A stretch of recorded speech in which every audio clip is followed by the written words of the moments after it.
every adult you see is just an 8-year-old in a big body. Mm-hmm. That's it. Because nobody actually knows how to be emotionally mature, because it's not something you're born with. It's a skill that you have to want to learn and that you have to practice. And none of our parents knew how to do it. So you didn't get it in your childhood. I don't care how calm and stoic you may be.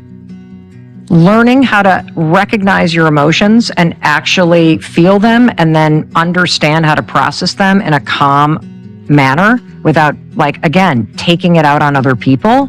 That is a super... I didn't learn how to do this until I was 54. Who wants to do that when I can just point fingers and talk shit about people? You can, and then you're going to die of a heart attack because you're chronically stressed out, and you're going to feel powerless in a world where you actually have a lot of power, and you're going to miss out on a lot of your life because you have put all of the power over there, which is why it's pissing you off and why you're frustrated.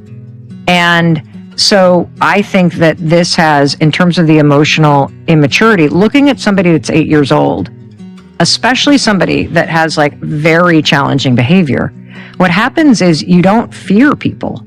You actually feel a level of compassion for them. Like if you look at somebody who is passive aggressive, that's a child who pouts. If you look at somebody in your family that gives you the silent treatment, which is very common in our parents' generation, you just stop talking, you punish the person by removing yourself, and then 2 days later you pretend like nothing ever happened. Highly emotionally destructive, like, behavior to a child in particular. But if you have an adult in your life that ghosts you or that gives you the silent treatment, that is punishing you because they can't have a conversation that's a little difficult, or they're having emotions like disappointment or anger or frustration, and they have to punish you, that's an 8-year-old.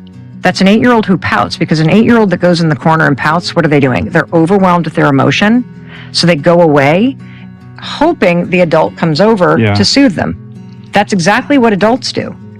And you get to choose, so you're going to let them, because you're not a parent to another adult. It is not your job to manage somebody else's emotions. You let them do what they're going to do and recognize, okay, that's a person that's 8 years old. And only they can do the work to learn a different way to cope with their emotions. And now let me choose. How do I want to respond to this? Am I going to spend a little less time with this person? Am I going to go over and choose to soothe them because I know this person's story and I'm just want to facilitate something here? But you get to choose. You don't have to be the victim of their behavior.